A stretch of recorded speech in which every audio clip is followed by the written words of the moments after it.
Welcome to Healing Wisdom, a Thursday morning talk show featuring guests sharing their stories and knowledge.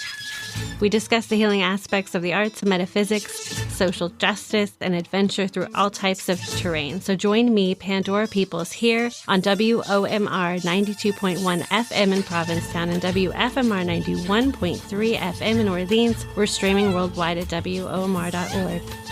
Our theme music is provided by Mason. You can find her website at masonmusic.com. That's MAESYN. This hour of programming is brought to you by Kristen Knowles and Tom Fettig. You can become a sustaining member of WOMR for as little as $15 a month. For more information, go to WOMR.org. My guest today is organized homemaker Claudia Weeks, master gardener, registered dietitian, wellness coach, and nutritional consultant. Today we're talking about the healing power of gardening, Claudia's favorite things to grow, and medicinal herbs. Claudia holds her master's degree in nutrition and wellness and a Bachelor of Science in dietetics. Welcome, Claudia. Thank you for being with us today. Thank you for having me. Very, very excited for this. Tell us about the healing power of gardening. Where do I start? Well, there's tons of research out there that shows the benefits of gardening, right? But personally, I know the healing power of gardening. I know that there is research that shows that the bacteria that's located in soil has been proven to be helpful with depression. It lifts the mood. It releases certain endorphins and serotonin levels that is beneficial to us. It helps us feel good. There is something to be said of putting your hand in the soil, feeling stressed out. I know for me, this happens. My shoulders are drawn up to my ears because, got a lot of stress. And by the time I'm done working in the garden, I'm wondering what I was stressed about. And so it does help. It helps to lift the mood. It helps to lower stress. It helps also with memory impairment or brain function regulation, right? What we have found is that individuals who have Alzheimer's disease benefit from gardening. Individuals who have traumatic brain injury, which I'll explain to you how I got into all of that in further questions that you'll ask. But they've found that it helps with the mind. It helps to restore the mind to some degree. They find that children who are neurodivergent, so they're on the spectrum, benefit from gardening because it helps to still the mind. It helps to quiet the mind enough for them to focus. So gardening is very, very, very beneficial across the spectrum. I have several friends who battled postpartum depression, and gardening was their way out of that postpartum depression. And so it is beneficial. Now, I'm not saying that it is a panacea. It is not the cure-all to everything, but it could be one strategy in your deck of cards, as it were, that you use to deal with what's going on. And to me, it's one of the most satisfying because you plant a seed, you watch it grow, bam, you get something out of it, whether it's the bloom of a flower or food that you can eat, okay?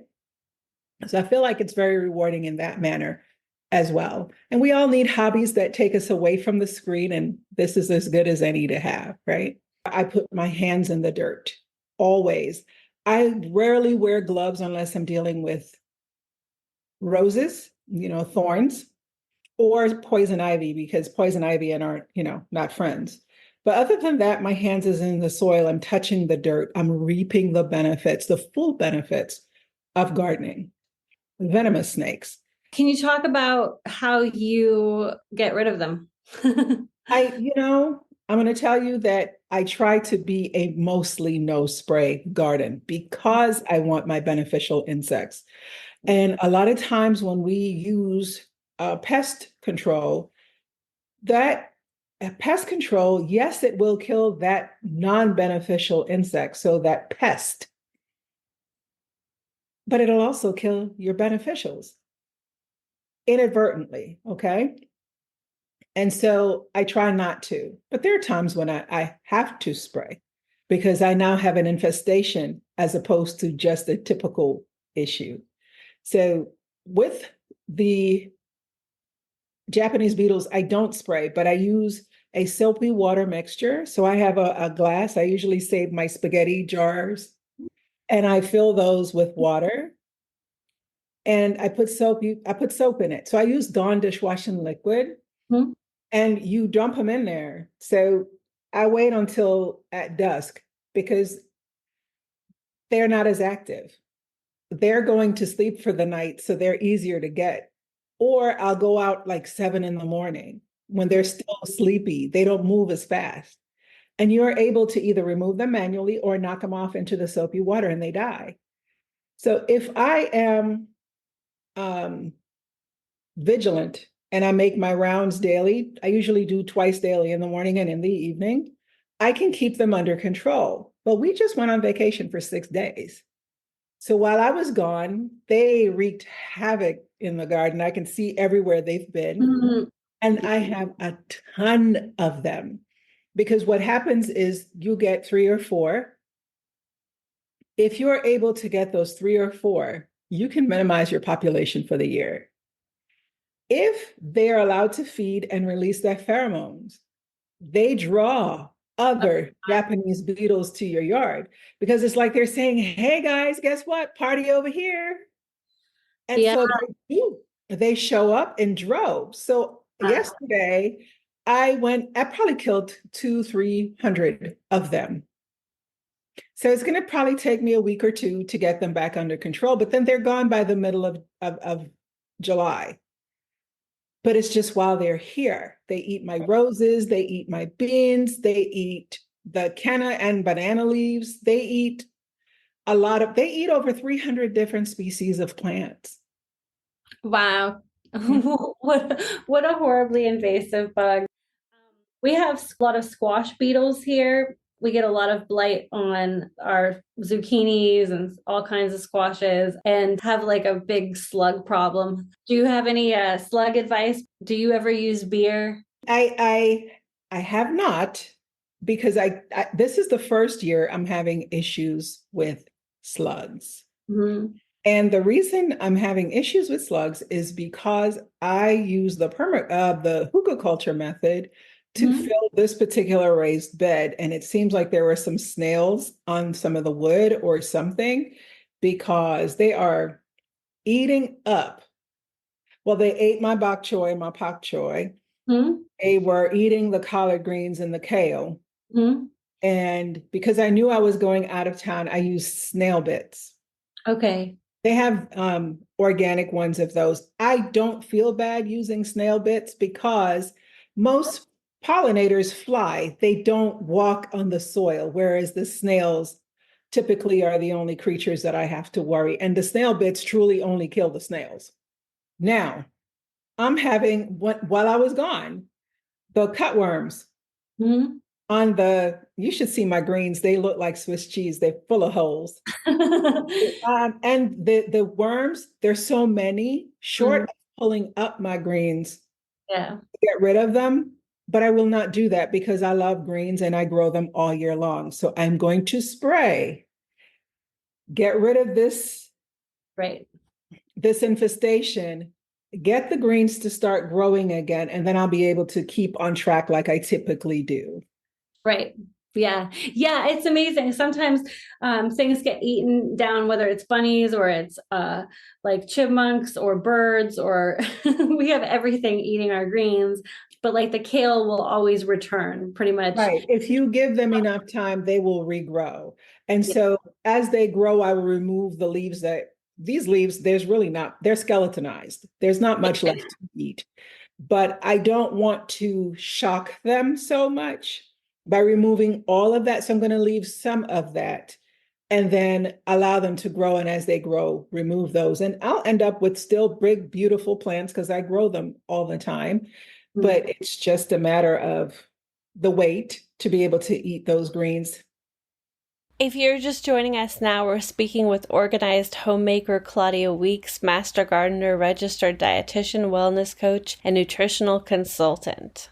Gardening for the senses. Can you talk about the healing power of appealing to the senses with your garden and what kinds of plants you like to plant?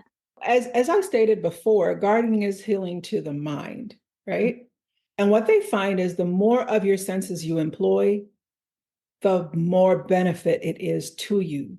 So if you garden with the five main senses in mind, then you will succeed in employing this method. There is a thing that's called a memory garden that you can actually use to help with the mind, the memory, so forth. And so for, let's say, the sense of sound, right? You would use things like water. The sound of water is very, very, very healing. There is a reason why we either like waterfalls or we like the ocean, because it does something to us. It tends to calm us. Blood pressures have been shown to drop in the presence of water because it soothes our soul, right? So you can mimic that by creating a water feature in your yard of some sort. Now, not everyone has space to have this huge fountain, right? But you could have a small bird bath. They even have countertop versions that you could put on your patio table Mm-hmm. and put one of those solar fountain things from Amazon. I think they're like $15. Mm-hmm. And you can achieve a similar effect for very little cost and using very little space. So a water feature of some kind. Now, if you can afford a nice fountain, get it, because you'll be able to watch the birds taking a bath in it, and you'll be able to watch the butterflies and the bees come and take a drink. So you'll see all of that. Okay. Water feature. So another thing for sound that I like is to use wind chimes. Wind chimes such as on the lower register, but not like a bass, and not as tinkly as glass, because that is an annoying sound. You have to find one that seems melodious to your ear. And a good thing is to go to a shop that sells several and see which one makes your heart and mind settle. Because if it's aggravating, you're not going to want to hear it when the breeze is blowing, right? So try them in the store. Give yourself time to hear them distinctly. So don't rattle all of them at the same time. You do one at a time so you could figure out the one that most resonates with you. Another thing for the sound is planting things that leave seed pods. So when they rattle, you hear that sound. Or grasses. Certain grasses make a nice sound in the wind. Those are all things that help with the sense of sound. Another thing are birds. Believe it or not, songbirds and the sound of birds singing also is beneficial. So attracting the birds to the yard so you can hear particularly the songbirds is also another good thing. So that's the sense of sound. Truly, though, your bird baths, your fountains should be cleaned every 1 to 2 weeks. And if you're doing that, you won't have an issue also with mosquitoes. Mosquitoes like to be in water that stands for a period of time. So if that water is not moving, if that water is not clean, then that's when you tend to have issues. So what about your other senses? Now, sight is probably the easiest because whatever's beautiful, we tend to appreciate it. That's why we tend to like to look on certain individuals more than others. We're prone to like to look at beautiful things in people, right? So flowers, I always encourage people, plant what you love. If your favorite flowers are hydrangeas, plant them and you have the space for it. If your favorite flower is a rose, go with that. Try to plant things that when you look at it will make you smile, right? Don't plant flowers that you hate because it doesn't make sense.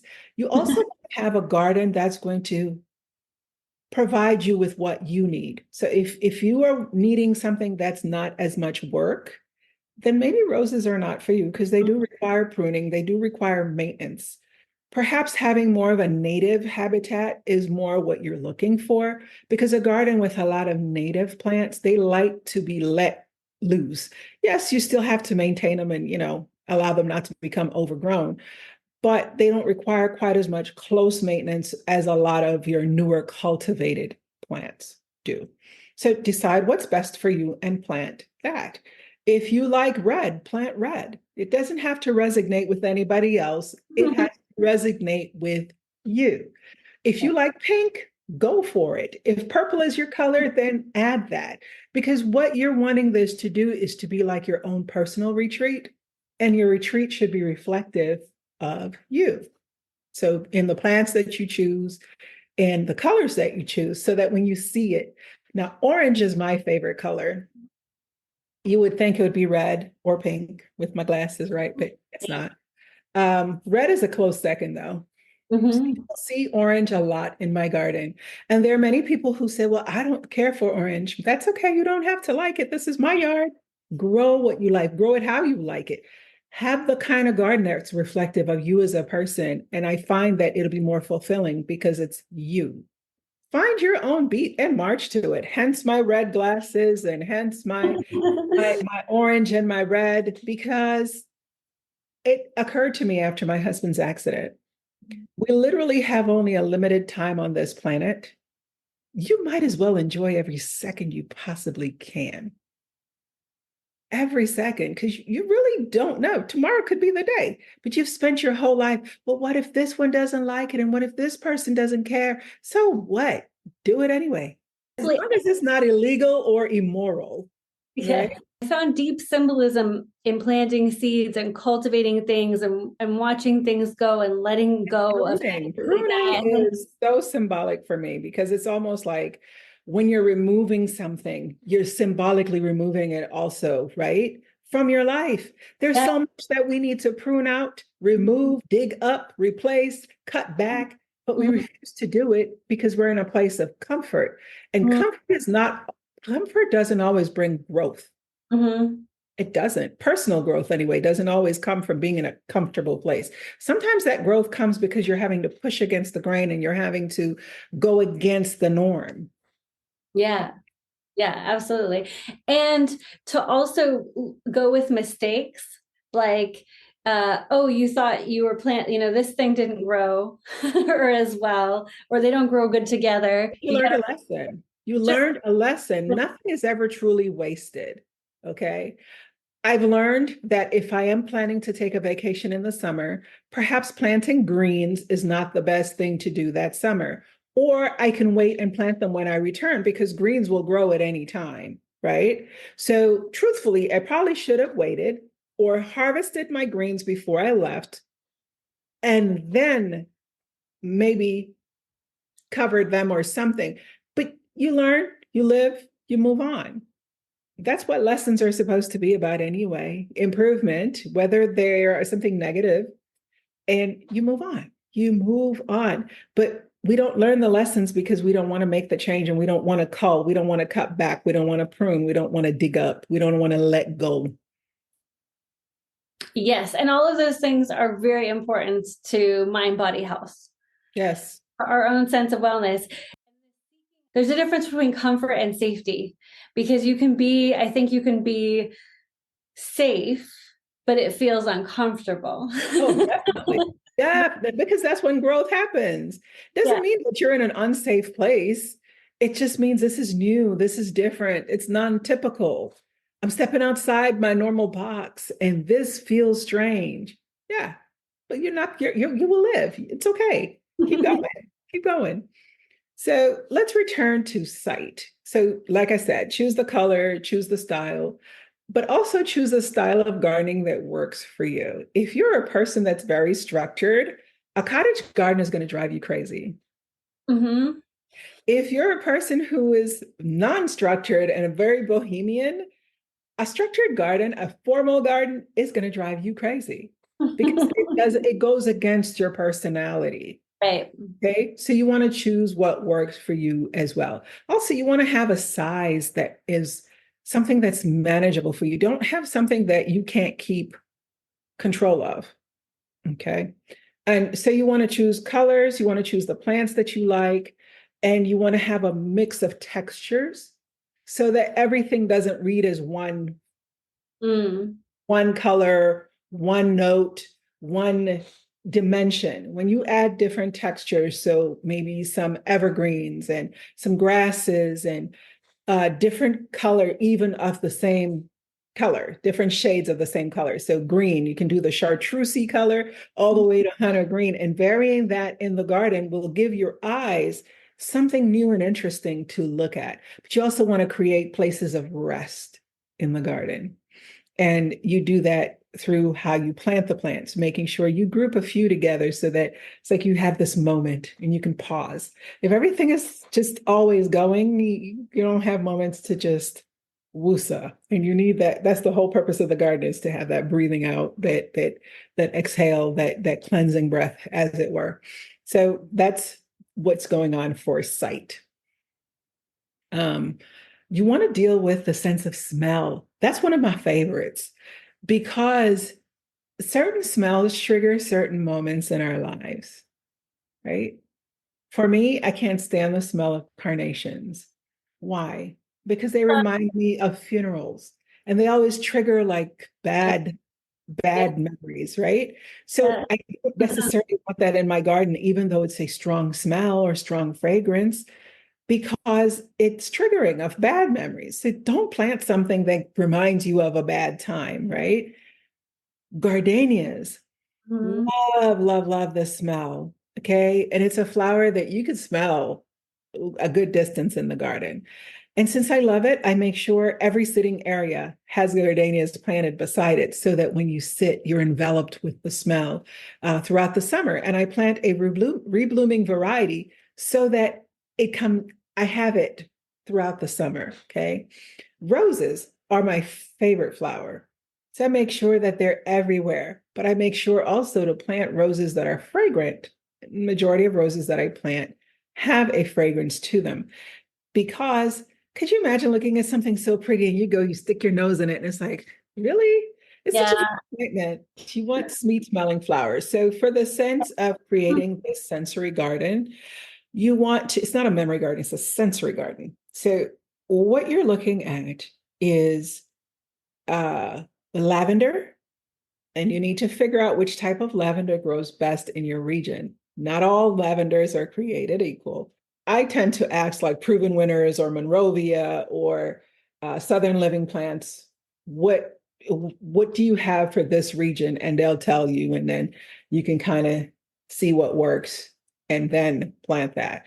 But lavender, rosemary, even though rosemary is used for cooking, I have it planted in my sensory garden area. Things like I said, gardenias, roses, any plant that has lilies are another one that has a nice fragrance to them. Okay. And it's almost like walking in a cloud of smell, but it's not overpowering. You want to, and then it helps to trigger warm, pleasant memories. Before they updated our zone, because we went from a 7 to an 8, Hmm. before our zone changed, I was growing things that shouldn't grow, like dahlias. I leave them in the ground and they come back every year. Wow. Yeah. Calla lilies are not supposed to be hardy, but they come back.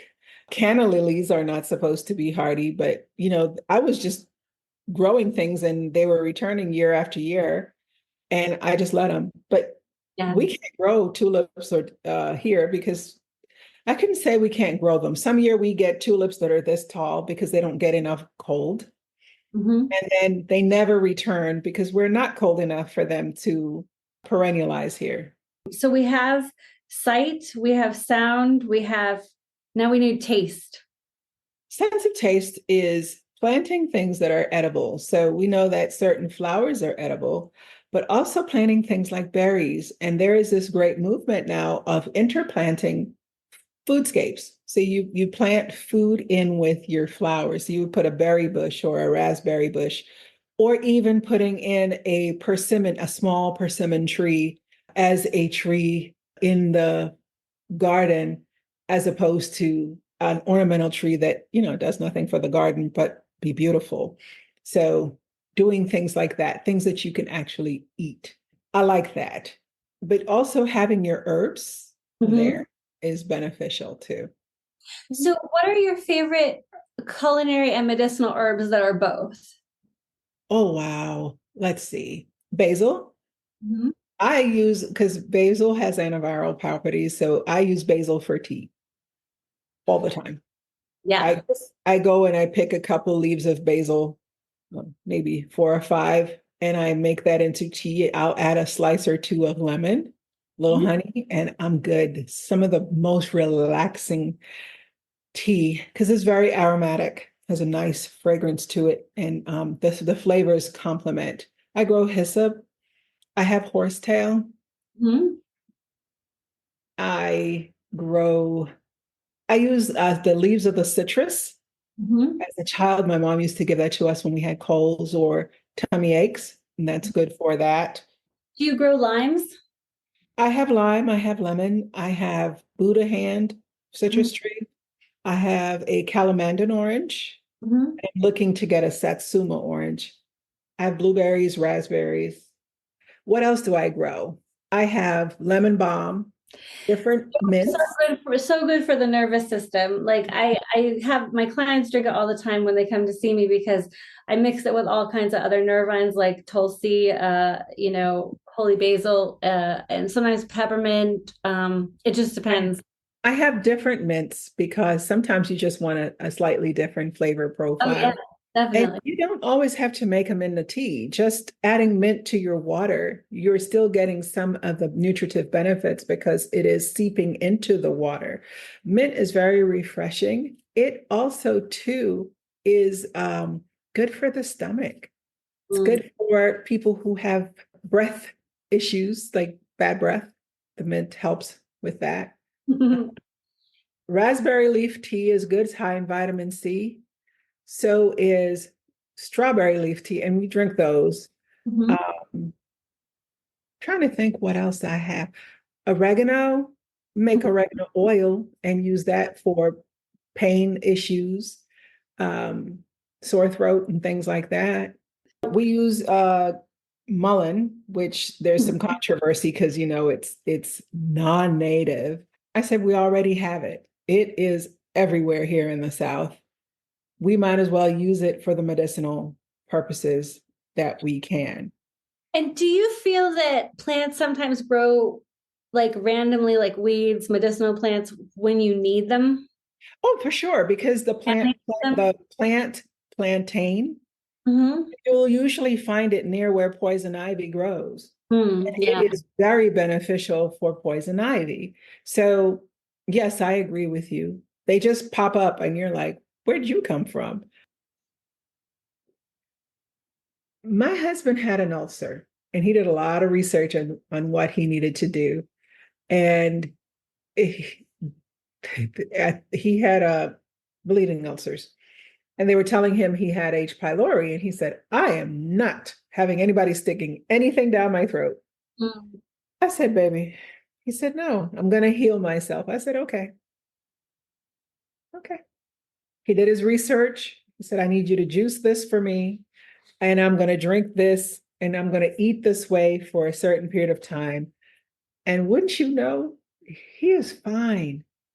And he's not had any problems since. Now, it took him about 6 months, 8 months to get completely well, but he never did a proton pump inhibitor. He didn't do any of that stuff. He literally just changed his his diet. He did a raw diet for a period of time, completely raw, no cooked food, because he found certain cooked food made his stomach hurt worse. He did the juicing of cabbages, particularly red cabbage. Stank. That's devotion to Yes, natural healing. For yes. But he drank that. I would get fresh aloe leaves from mm. the store and would blend that or juice that with his stuff, and he would drink that. And there's research out there that says aloe heals from the inside as well as the outside. Because if we get a sunburn, we put aloe on it. And so he would put the aloe, instead of applying it on the outside, he applied it inside so it could heal the sores, the cuts, or whatever. This is what he's telling me. So we did this and he got better.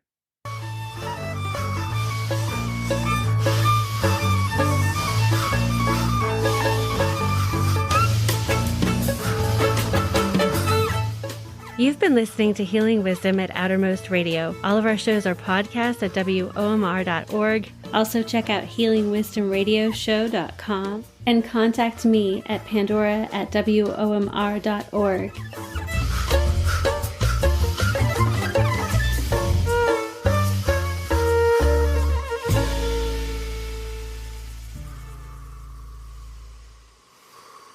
Yeah. Cool.